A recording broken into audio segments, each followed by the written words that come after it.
99টা নাম আছে, তার মধ্যে হলো 4টা নাম হচ্ছে মানে হেড, মালিক, সরদার। 4টা নাম হলো মেন, 4টাই নাম আল্লাহ সূরা ফাতিহার মধ্যে দিয়েছে রে ভাই। আলহামদু থেকে আল্লাহ, রব্বিল আলামিন মানে রব মানে আল্লাহ, 2টা হলো আর রহমান, 3টা আর রহিম, 4টা মালিক ইয়াউমিদ্দিন। মালিক নামটা 5টা নাম সূরা ফাতিহার মধ্যে দেওয়া হয়েছে মানে মেন নাম। কিন্তু আল্লাহ বললেন এই 5টা নামের ফের একটা হেড আছে, ওই হেডটার নাম হচ্ছে, সেই নামটা হচ্ছে রহিম।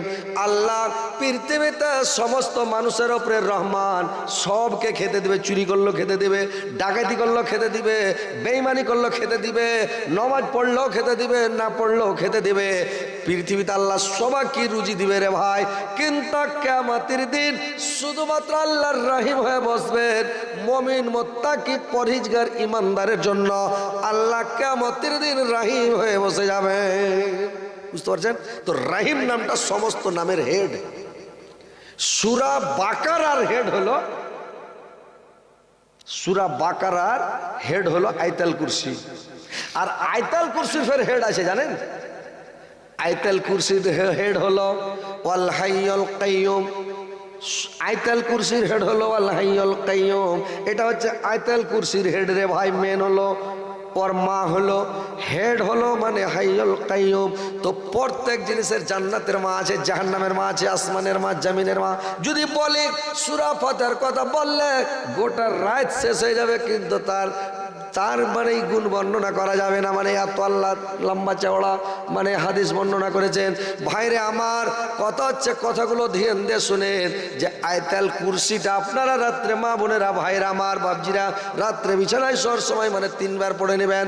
আল্লাহর রাসূল বললেন আর 3 বার যদি এই দোয়াটা পড়ে নাও, তোমার যত জিন্দগিতে গুনাহ আছে, সারা জীবন যত গুনাহ করেছো, পাপ করেছো, অন্যায় করেছো, সমস্ত গুনাহগুলো ঝরে মুছে সাফ হয়ে যাবে। একটাও গুনাহ আপনার কাছে থাকবে না। যেরকম একটা গাছ শুকিয়ে গেলে বাড়ি মারলে সব পাত ঝরে পড়ে যায়, ওরকম দোয়াটা 3 বার পড়লে সমস্ত গুনাহগুলো ধুয়ে পড়ে যাবে। একটাও গুনাহ আপনার আমল নামাতে থাকবে না রে ভাই, একটাও গুনাহ থাকবে না, ধুয়ে মুছে সাফ হয়ে যাবে। কিন্তু দোয়াটা পড়তে হবে। দোয়াটা পড়বেন না আপনারা, কি দিয়ে গুনাহ শেষ করবেন, কি দিয়ে নেকি পাবেন? তো দোয়াটা হচ্ছে যে 3 বার পড়তে হবে। যেরকম সমুদ্রে ফেনা হয়ে যায়, যখন পাহাড়ের সমান ফেনা হয়ে যায়, ফেনা জমে যায়, তো ফেনা যখন জমে যায় এই দোয়াটা পড়লে ভাইরা আমার সমুদ্রের ফেনার মতন যেমন বড় ঢেউ আছে, ফেনাগুলোকে ধুয়ে মুছে সাফ করে নিয়ে চলে যায়। এরকম দোয়াটা পড়লে আপনার গুনাহগুলোকে ধুয়ে মুছে সাফ করে নিয়ে চলে যাবে। যেরকম নদীতে স্রোত চলে কলকল করে, কাঙ্কর বালু থাকে না, কাঙ্কর বালুগুলো সব ধুয়ে মুছে সাফ করে নিয়ে চলে যায়। এই দোয়াটা পড়লে সমস্ত কাঙ্কর বালুগুলোর মতন গুনাহ ধুয়ে সাফ হয়ে যাবে, একটাও গুনাহ থাকবে না। আল্লাহ রাসূলরা বললেন লোকটা যদি দিনের মধ্যে মারা যায়, লোকটা খাস জান্নাতে। রাত্রের মধ্যে যদি লোকটা মারা যায়, লোকটা শহীদের দরজা পাবে। আল্লাহ পাক কিয়ামতের দিন মানে কাতার করে করে লোককে দাঁড় করাবে রে ভাই। হোন্ডা ঠিকা খাড়ো করবে না, কাতার হবে। সর্বপ্রথম থাকবে শহীদকারীর কাতার। তো শহীদকারীর কাতারে শহীদকারীদেরকে গোসল করা হয় না, শহীদকারীকে রক্ত শুদ্ধায় মাটি দেওয়া হয়, রক্তে রক্তাক্ত থাকে, কেটে ফেটে থাকে, ওই অবস্থাতে মাটি দেওয়া হয়, গোসল করা হয় না, রক্ত ধুয়ে ফেলা হয় না। কিয়ামতের দিন শহীদকারীরা যখন উঠবে, ওই রক্তে রক্তাক্ত হয়ে উঠবে, একবারে লাল হয়ে উঠবে। আল্লাহ পাক বলবেন আমার ওই বান্দাটা শহীদ হয়ে মারা গেছে, ওকে শহীদকারীর কাতারে দাঁড় করিয়ে দাও আর বিনা হিসাবে জান্নাতে পাঠিয়ে দাও।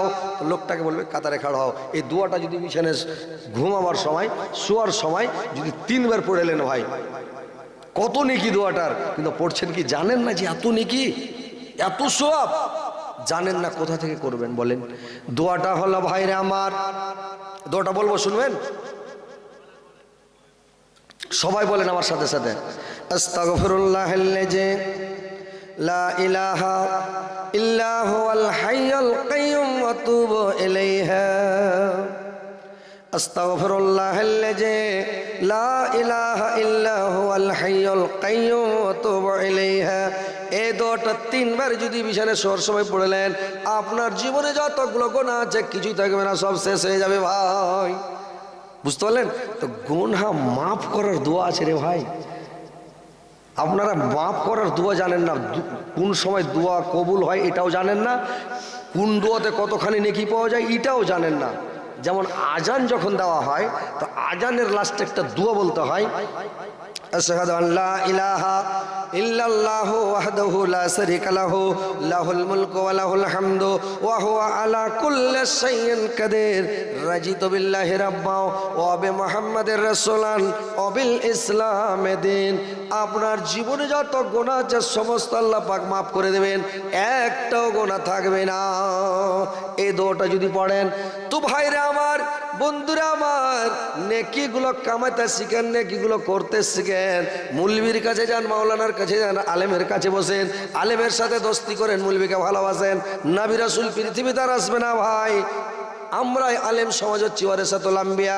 আল্লাহর নবী যাওয়ার সময় বলে গেলেন, তোমরা আলেমের যদি ইজ্জত করো, তোমরা আমার ইজ্জত করা হলো, নবীর ইজ্জত করা মানে আল্লাহর ইজ্জত করা হলো। ভাইরা আমার, আলেমকে ভালোবাসেন, মুলবি মাওলানাকে ভালোবাসেন, ওদের সঙ্গে দোস্তি করেন, ভালোবাসা করেন। কিয়ামতের দিন পৃথিবীতে যার সঙ্গে আপনার ভালো মানে চলাফেরা উঠা বসা থাকবে, যার সাথে দোস্তি থাকবে পৃথিবীতে, কিয়ামতের দিন ওর সাথে আপনার হাসার নাসার হবে। বেধর্মের সাথে উঠা বসা করেন, চোরের সাথে উঠা বসা করেন, কিয়ামতের দিন চোরের কাতারে খাড়ো করবে আপনাকে। বুঝতে পারছেন কি বললাম? এটা ঠিক আছে না নাই? দেখছেন, পৃথিবীতে যার সাথে দোস্তি করবেন, আলেমের সাথে দোস্তি করবেন, আলেমের সাথে আপনার হাসার নাসার হবে। আর আপনারা মনে করছেন আপনি মাস্তানের সাথে দোস্তি করবো, সব খালি দেখে ডরাইবে। এই দুনিয়াতে খুব ডরাইবে। তখন কি করছে, দারুমদ খাওয়া গুন্ডা মাস্তানের সাথে চলাফেরা করছে, বন্ধু এসো চা খেলা, বন্ধু এসো মিষ্টি খাও, বন্ধু এটা খাও, ঘোড়া ডিম খাও, দু চারটা। হ্যাঁ, আলেমকে ভালোবাসেন, মাওলানাকে ভালোবাসেন, ওর সাথে হাসার নাসার হবে। বুঝতে পারলেন?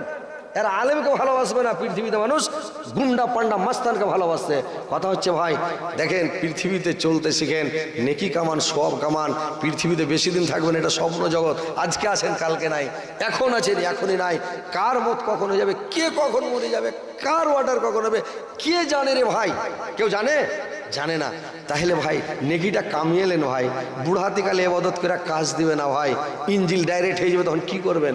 চ্যাংড়াতিকালে নামাজ রোজা করলে না, আর বুড়াতিকালে যখন মানে ওর ইঞ্জিল ডাইরেক্ট হয়ে গেছে, তখন উঠেছে নামাজ পড়তে যায়, যখন রুকু থেকে উঠবে সামি আল্লাহ হলেমান হামেদা, ও সামি আল্লাহ হলেমান হামেদা বলা হয়েছে মাগাম মাগাম মাগা, মানে মানজাতে লাগছে, তো মানজাতে হাত দিয়ে মাগে মাগে মাগে, এরকম শটাং হয় না। আর ইঞ্জিল দা 2-3 ফোঁটা মাল মিটার বাড়িয়ে গেল, কাপড় ধরি সব নাপাক হয়ে গেল।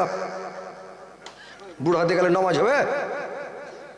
50 বছর হইলো আর ইঞ্জিল ডাইরেক্ট হয়ে যাবে। হাসছেন কেন ভাই? অরিজিনাল কথা বলছি। বুড়া গেলাকে জিজ্ঞাসা করেন, যারা বয়স্ক হয়েছে জিজ্ঞাসা করেন। আর যারা নমাজ পড়বেন, ওর বয়স 40 থেকে 50-এ চলে গেছে, ওকে আল্লাহর লিবেন, ওকে রিজেক্ট মাল, মানে ওকে রিজেক্টের মধ্যে ফেল দেবে। ও জিন্দগিতে নমাজ পড়তে পারবে না, মসজিদে যেতে পারবে না। বুঝতে পারছেন? সময় থাকতে ইবাদত করেন, টাইম থাকতে থাকতে সময় করো আমল, ঈমান করো খাঁটি, সৃষ্টি খানা তোমার আমার 3.5 হাত মাটি। আজকে মরলে কালকা 2 দিন, আজকে মরলে কালকা 2 দিন, পরের দিন কেউ কাঁদবে না। যাদের জন্য করলা কামাই, মরলে তারা চিনবে না। যাদের জন্য করলা কামাই, মরলে তারা চিনবে না। এত কষ্ট করে তুমি করছো সাদের বাড়ি, সে বাড়িতে ঠাঁই হবে না, যেতে হবে ছাড়ি। সে বাড়িতে ঠাঁই হবে না, যেতে হবে ছাড়ি। মহামায়ার কালে তুমি রবের বিধান ভুইল না, পাপ পূর্ণের হিসাব নিবে একদিন মালিক রাব্বানা। থাকতে সময় করো আমল, ঈমান করো খাঁটি, সৃষ্টিখানা তোমার আমার 3.5 হাত মাটি। সৃষ্টিখানা তোমার আমার 3.5 হাত মাটি। তো ভাই থাকতে সময় কাজ করেন, টাইম থাকতে কাজ করেন। বয়স আপনার গাছে ধরছে না, আপনারা একটা হিসাব দিচ্ছি, আপনারা কি ওয়াজ শুনে ভালো লাগছে না মাজমুন চেঞ্জ করে অন্য ওয়াজ করবো ভাই বলেন তো? ভালো লাগছে না লাগে না? ভালো লাগছে? মানুষের বয়স উম্মাতে মোহাম্মদীর আয়ু হলো 60 বছর। কত বছর? 60 বছর। এটা হিসাব করবেন, 60 বছর বয়স, আমাদের আয়ু 60 বছর। তো 60 বছর পৃথিবীতে মানুষ বাঁচবে উম্মাতে মোহাম্মদী। আর দিনে রাতে 24 ঘন্টা নাকি? তো 3 8 24, জোরে কথা বলবেন, 3 8 24। মানুষ ঘুম কতক্ষণ পারে ভাই? 8 ঘন্টা ঘুম পারে। তো 8 ঘন্টা ঘুম পারে মানে শুয়ে থাকে 8 ঘন্টা, সেও ঘুম 4 ঘন্টা পাড়ুক, 2 ঘন্টা পাড়ুক, মোবাইল দেখুক আর টাইম কাটাই, কিন্তু শুয়ে থাকে 8 ঘন্টা। একটা লোক 8 ঘন্টা শুয়ে থাকে, তাহলে 8 ঘন্টা শুয়ে থাকলো, আর 3 8 24 মানে 1 ভাগ শুয়ে থাকলো, 2 ভাগ বাঁচলো নাকি? একটা লোকের বাঁচপানিতে 10 বছর না হলে হুঁশ হয় না, মানুষের আগা দিকে খাড়িয়া পেশা করতে শুরু করছে, পরে করছে কিনা দেবো কি 10 বছরের হুঁশ হয় না, মানে পাগলা চাংড়া। দরকার হলে মানুষের আগে দেবে 1.5 ফুটের মতন পেন খুলে দিবে। 10 বছরের বয়স মানে বুদ্ধি হয় না, খুলে দেবে পেন। তাহলে 10 বছরের পাগলামিতে কেটে গেল। 60 বছর বয়স, কিন্তু 10 বছর পাগলামিতে কেটে গেল। তারপর আর হুঁশ হলো, আর দেখাবে না, কাহাকুকে দেখাবে না পেন খুলেও। তারপরে বাঁচলো 50। বুড়াতি কালে ওর 10 বছর হুঁশ থাকবে না, পাগলা। তার মানে ও কয়বার রুকু গেছে, কয়বার সিদ্ধে গেছে, কয়বার সোহানা রাব্বিয়াল আলা, কয়বার সোহানা রাব্বিয়াল আজিম করেছে, কয়বার কি করেছে, ওর হুঁশ নেই। 40 দিনের মধ্যে ওকে পাক পবিত্র হতে হবে, 3-40 চলে গেছে, ওর হুঁশই নেই নাকি? তাহলে 10 বছর বুড়াতিকালে বাদ দিয়ে দেন। 10 বছর প্রথমে বাদ, লাস্টে 10 বছর বাদ। কয় বছর বাদ গেল? 20 বছর বাদ গেল। 60 বছরের মধ্যে 20 বছর বাদ, বাঁচলো কত? 40 বছর। আর 40 বছরের মধ্যে 20 বছর ও নিন্দ পেড়েছে। 20 বছর ও নিন্দ পেড়েছে, পাগ মানে বেহুঁশিতে কেটে গেছে, নিন্দে কেটে গেছে 20 বছর। তাইলে 60 বছর জিন্দগির মধ্যে ধরা পড়ছে মাত্র 20 বছর। আর আপনি 40 বছরের নামাজ ছেড়ে কয় বছর নামাজ পড়বেন? আল্লাহকে কি জবাব দিবেন? আল্লাহকে যে জবাব দেবেন কিয়ামতের দিন, তো আপনি কি জবাব দেবেন? 20 বছর তো নিন্দ পারলেন, 20 বছর পাগলামিতে চলে গেল, 20 বছর গন্তিতে পড়ছে, আর আপনি 40 বছরে যা নামাজ ধরছেন, 35 বছরে যা নামাজ ধরছেন, কি হবে ভাই? খুব খেয়াল করেন, কালকে থেকে নামাজ ধরেন, ফজর থেকে সব তোবা করেন, আর ফজর থেকে নামাজ ধরেন, ইনশাআল্লাহ নামাজ ছাড়বো না। বলেন সবাই ইনশাআল্লাহ, বলেন, হাত উঠান দেখি, নারে তাকবীর। ওইদিকের লোকটি হাত ছাড়ে না কিনে রে ভাই? নারায়ে তাকবীর। এদিকের লোকটি কইছে আল্লাহু আকবার, এদিকে কইছে কিচ্ছু কয় না। ওই একটা লোক ট্রেনে চড়ে চলে গেছে, তো গরুর গোশ এত খেয়েছে রে ভাই, পেটে গ্যাস হয়ে গেছে একবার। তো গ্যাস যে হয়ে গেছে, তো গ্যাস বেশি হলে তো গ্যাস বাড়াইবি। তো ট্রেন চলছে বন্দে ভারত, শো করে একবার এ বনে দিছে পো করে, ফের একটু করে এ বনে দিছে পো করে। তো ট্রেন চলছে, একবার করে দিচ্ছে, ধুমা ছাড়ছে একবার করে। তো ওর পাঁচজন একটা বেধর্মী লোক বসা আছে। তো বেধর্মী লোকটা যে বসা আছে, তো আর মন খারাপ হয়ে গেছে। তার মানে পো করে না দিয়ে ভলিউমটা কমে ফুসফুস করে দাও, মানে ওই লোকটার কহ না। তো এই লোকটা বলছে, বেধর্মীটা যার পাঁচজনে বসা আছে, ই বলছে, দাদা এটা আপনার ঠিক হচ্ছে না।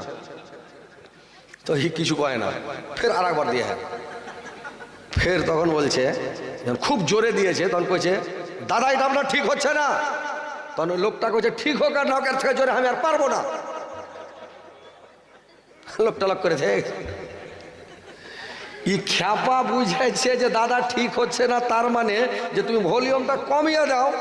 আর ও খ্যাপা বুঝাইছে এত পিক আপে দিছি তো আর মন ভরে না, ওই লেখা বলছে দাদা ঠিক হচ্ছে।